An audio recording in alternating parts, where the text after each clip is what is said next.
Television by Roald Dahl. The most important thing we've learned so far as children are concerned is never, never, never let them near your television set. Or better still, just don't install the idiotic thing at all.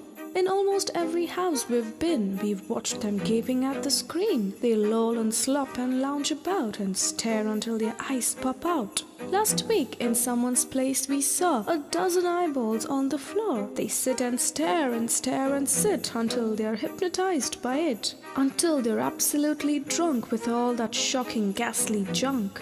Oh yes, we know it keeps them still. They don't climb out the windowsill. They never fight or kick or punch. They leave you free to cook the lunch and wash the dishes in the sink. But did you ever stop to think, to wonder just exactly what this does to your beloved thought?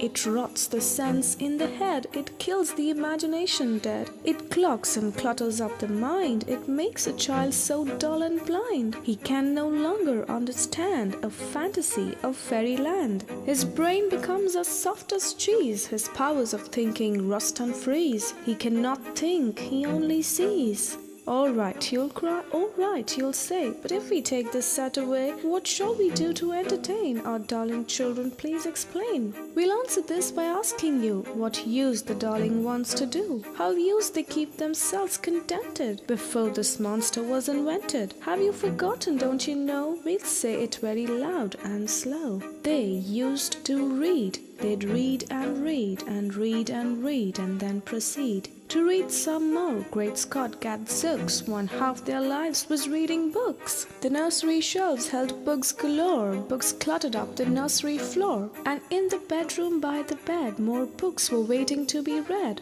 Such wondrous, fine, fantastic tales of dragons, gypsies, queens and whales, and treasure isles and distant shores where smugglers rowed with muffled oars, and pirates wearing purple pants, and sailing ships and elephants, and cannibals crouching round the pot, stirring away at something hot. It smelled so good, what can it be? Good gracious, it's Penelope. The younger ones had Beatrix Potter with Mr. Todd the Dirty Rotter, and Squirrel Nutkin Pigling Bland, and Mrs. Tiggy Winkle, and just how the camel got his hump, and how the monkey lost his rump, and Mr. Toad, and bless my soul, there's Mr. Rat and Mr. Mole. Oh books, what books they used to know, those children living long ago. So please, oh please, we beg, we pray, go throw your TV set away, and in its place you can install a lovely bookshelf on the wall. Then fill the shelves with lots of books, ignoring all the dirty looks, the screams and yells, the bites and kicks, and children hitting you with sticks.